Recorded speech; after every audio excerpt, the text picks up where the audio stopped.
I am so excited about this restoration. I have this client who brought me this beautiful family heirloom antique desk that she has that she's wanting to restore for her granddaughter. I was thrilled to hear that she wants to do the exact same stain. She wants to have it restored with the same hardware and just bring it back to life what it used to look like.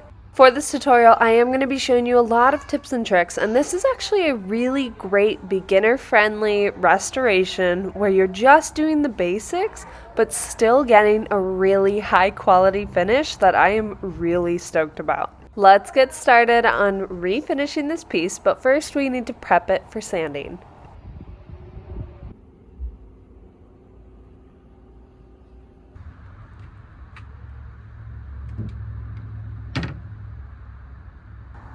This piece had a lot of extra hardware that I wasn't anticipating. So it not only has the knobs and the drawer pulls, but it also had the inside hinges to open up the desk. And those were really finicky just because they're old and they're a little worn down. So I had to be really careful removing all of the hardware. And as you can see, the hardware pulls were not secured in really well, so they twisted and they damaged the wood really easily. So my goal is to tighten them as much as I can after I'm done so that they don't do that again. In addition, the drawers in general were really hard to pull out and they were really just busted. So I'm going to make sure to wax these drawers at the end to make sure that they slide smoother. As always, I'm using my favorite all-purpose cleaner. It's Simple Green Cleaner. It goes on really great. It helps me get off any grime. And because it's an all-purpose cleaner, I just find that it really gets off all different kinds of residue. I highly recommend it. I'm going to link it in the caption as well as any other products I use. So if you find any products that you have questions about or want to know more about or possibly buy for your next project, check out the caption for all of the products I have. Normally I do the question of the day later on in the video towards the end, but this seems like the perfect opportunity to ask you guys the question of the week. So every week I ask you guys a quick question just to get to know each other. I answer it first and then you guys can answer it in the comments, and I always love seeing your guys' answers. One of my favorite questions that you guys really loved was, what's one place that you do not like that is very popular? A lot of people said Taco Bell, and that hurt my heart, but like my answer was Los Angeles. I have such a hard time going there. I live pretty close to there, but same with downtown San Diego. Like, those to me are places that I wouldn't brag about living near, but a lot of people brag about them and think that they're must-see sightseeing places, and I just don't get it. But this week's question is going to be, what's one thing that was broken in your house, whether if it was growing up or even right now, that you've just lived with for so long, and it's just normal now? And if it were to be fixed, it'd be weird, but it'd be so much better. Mine would be the seal on our back door. We all know that it needs to be fixed. We all can't stand that you have to pull the door handle while you're locking it or pull it while you're unlocking it. But none of us will get around to actually fixing it, and it's been over 2.5 years. I know that I had one friend too who said when she was growing up, for 10 years, they had one of their drawer fronts was just hanging on by one nail, and they just left it like that, and they didn't use that drawer in their kitchen. So I'm super curious, what do you have around your house that should be fixed, but you just kind of live with it, with how it is now? Good job, Addie.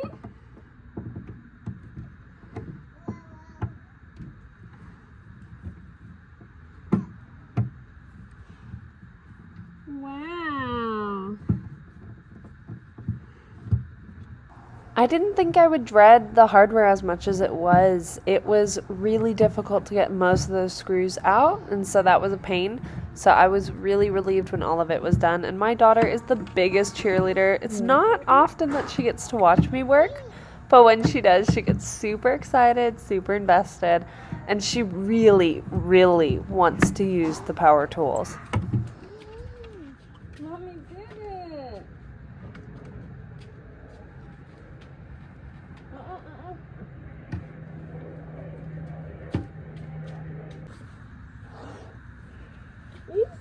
how this tears.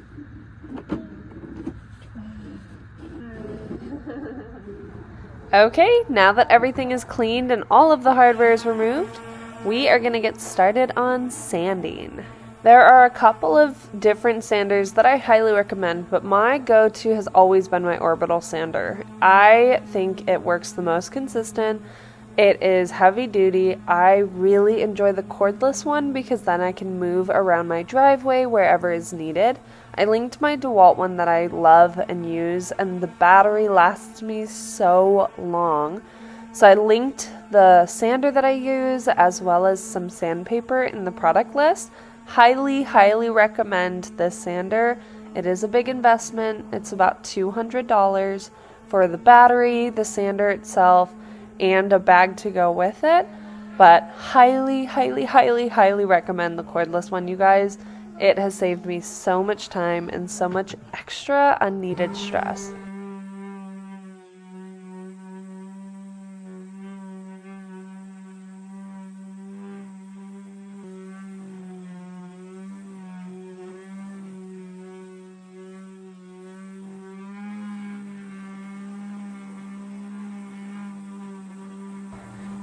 For this tutorial specifically, I left a lot of the raw sanding clips in because I want to show you guys one of the parts that's the most tedious, does take the longest, but it's also one of the reasons I love doing what I do, because you really get to watch that finish come off and you get to see the natural raw wood underneath, and it is a part that I wouldn't trade for anything. I've thought about hiring out help to do the grunt work, but I do really love the satisfying before and after at looking at the sanding and really get to see the wood come to life.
When sanding, I always start out with 120 grit to get majority of the finish removed. I start out with 120. A lot of people can even recommend starting out with 80. I only recommend that if you have a really thick lacquer that the 120 is working very slowly on, but 180 will really roughen up the surface. So whenever you do 120, always go in with 150 or 180 next, and then finish it out with 220 before you stain. If you're scuff sanding, just use the 120, go over it lightly so that you roughen up the surface. But if you are trying to restain it, 120, 180, and then 220 is the routine I take every single time.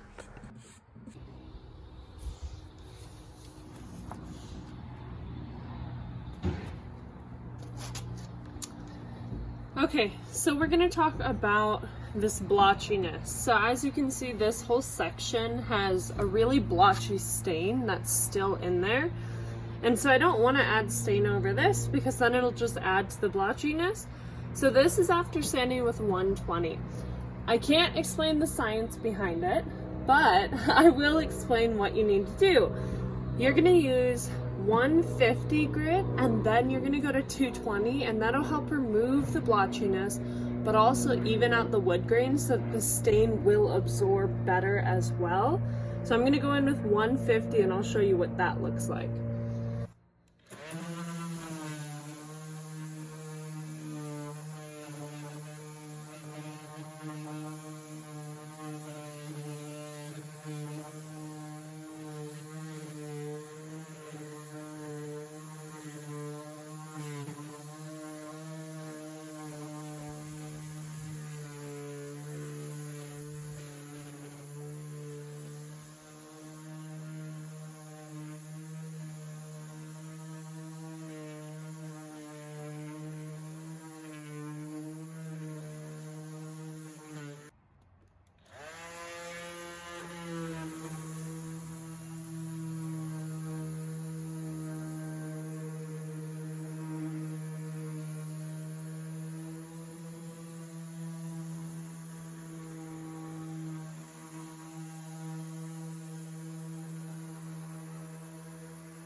So yeah, that is so much better than what it looked like just after the 120. So always move up in grit before you stain. Always. Hope that helps.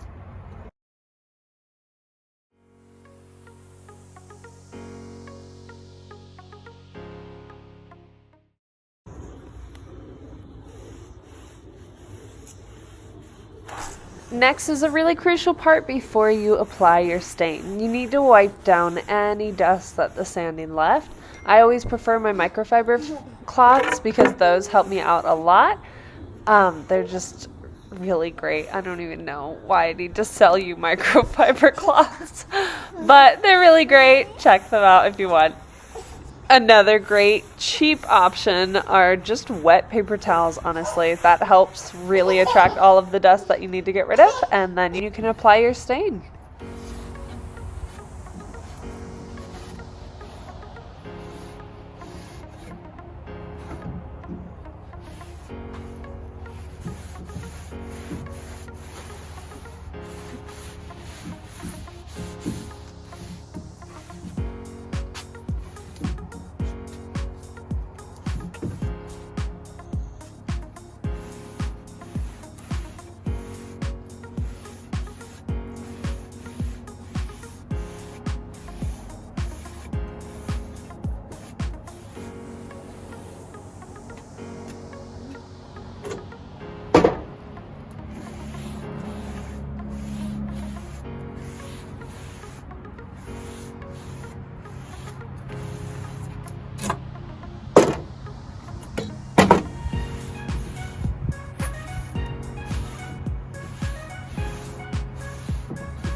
If you guys know anything about me by now, it should be that stain is actually one of the most stressful parts of any project for me.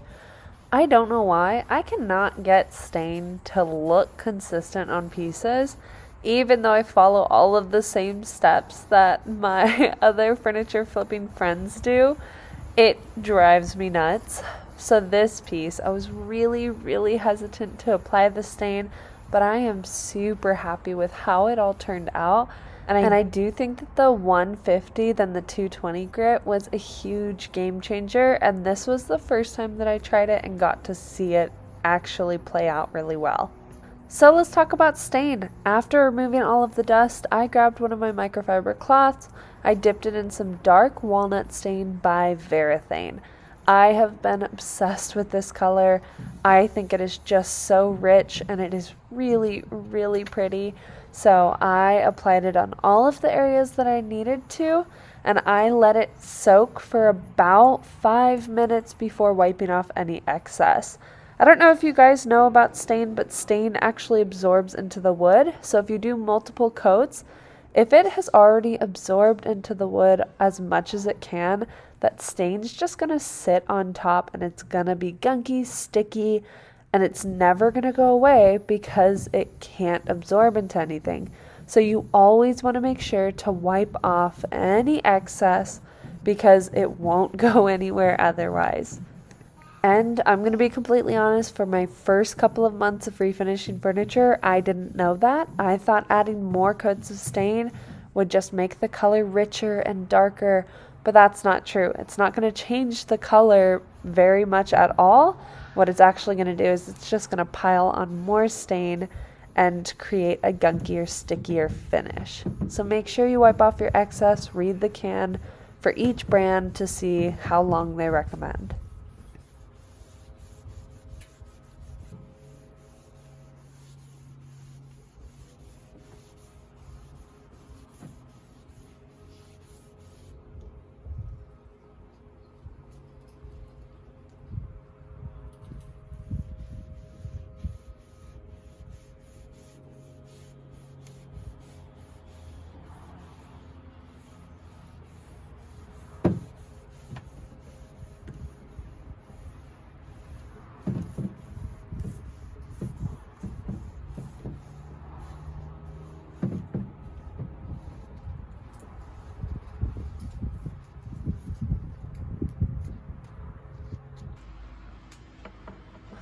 I don't even want to talk about the hardware. All I'm going to talk about is this screwdriver that I like to use. It's the Husky screwdriver when I'm not using my power drill. If you can't invest in a power drill yet, no worries at all. Look at a ratchet screwdriver. I have attached the one that I use. It is a little pricier. I'm going to attach an Amazon dupe as well. But those are really great. They come with multiple bit heads, so you don't have to have multiple screwdrivers lying around. Other than that, I use the power drill for all of the hardware, and then I get to Topcoat. I always recommend Behr's polyurethane water-based Topcoat, which you can get at Home Depot. However, if you don't have a Home Depot, Varathane's polyurethane water-based Topcoat is very similar, and it is sold on Amazon, so I have that linked as well. This is a top coat that I highly recommend. I prefer it over polyacrylic, and I prefer the water base even over oil stains. I just like the water base afterwards. It's less flammable, and I've heard from other people that oil base can fog up over time. So I'm sticking with the water base. It's what I love, and it's what I recommend.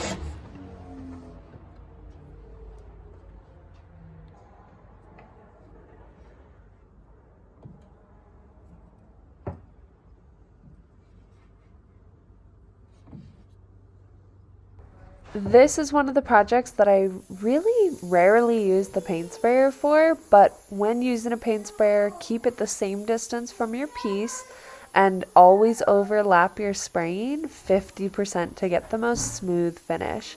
I really like the Wagner sprayers. I highly recommend those. They spray really well, and also do yourself a favor, don't put any oil-based products in these sprayers. It will be a nightmare to clean out. Here is the final tip and hack that I recommend every single project. It sounds ridiculous, it sounds kooky, and the science behind it, I don't fully understand. But to get the smoothest finish on your piece, I always recommend wiping slash rubbing a piece of printer paper on your piece. It'll get you a factory smooth finish. My husband explains it as printer paper has like 6,000 grit, which is super, super fine. So it doesn't leave any scratches or lines, and it'll still get out any little roughness. It is a game changer. I'm not even kidding you. If you have your piece done and it still feels the slightest bit of rough, try the printer paper and I guarantee you it'll blow your mind and you will be hooked on this trick.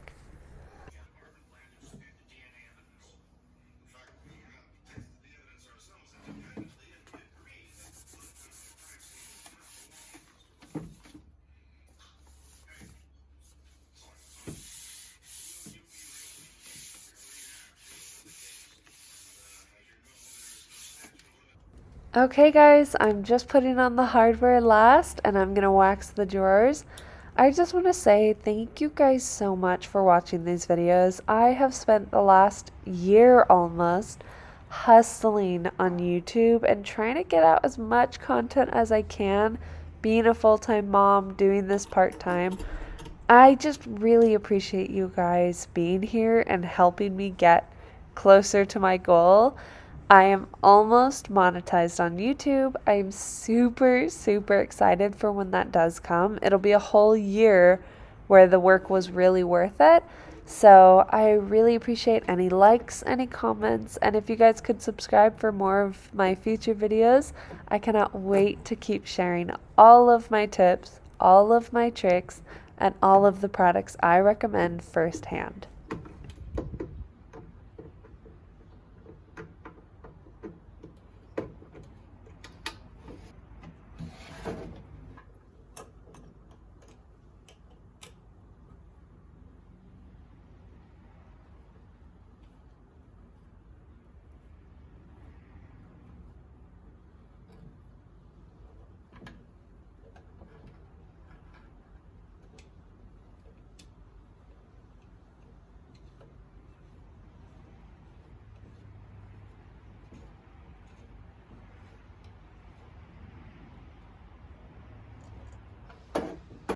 If you haven't considered this final touch part yet, definitely think about it.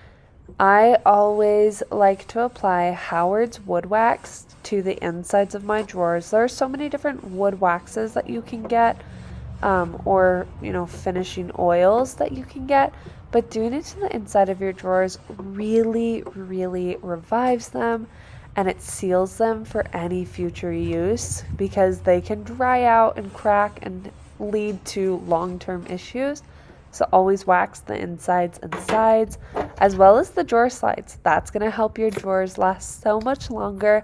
And I guarantee you, this is one of those quick parts that you can do where your client will notice the difference when they open the drawers.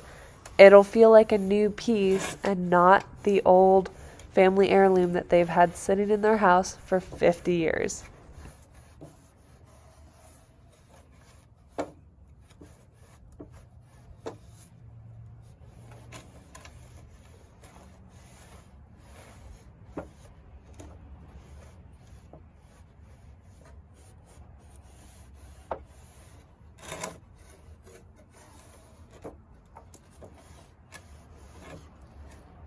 And here it is, the final look. Here was what the before looked like, and now here is what it has turned into.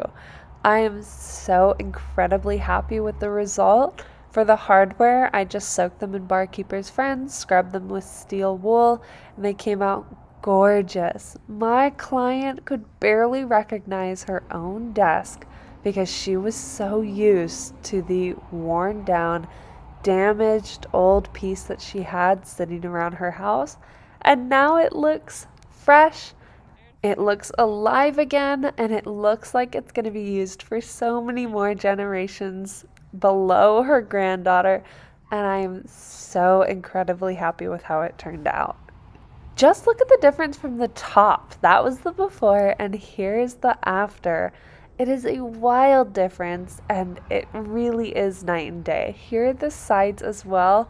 The stain did dry a little funny on the sides, but I'm still really happy with overall how it turned out. And the front no longer has that damage where the hardware was. Now the fronts look brand spanking new, and I could not be more thrilled with the outcome.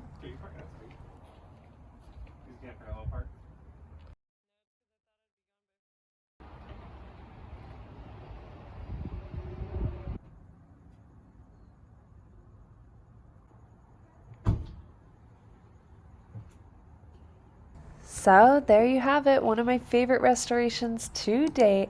I really appreciate you sticking around. Don't forget the subscribe button, and I'll see you guys next week.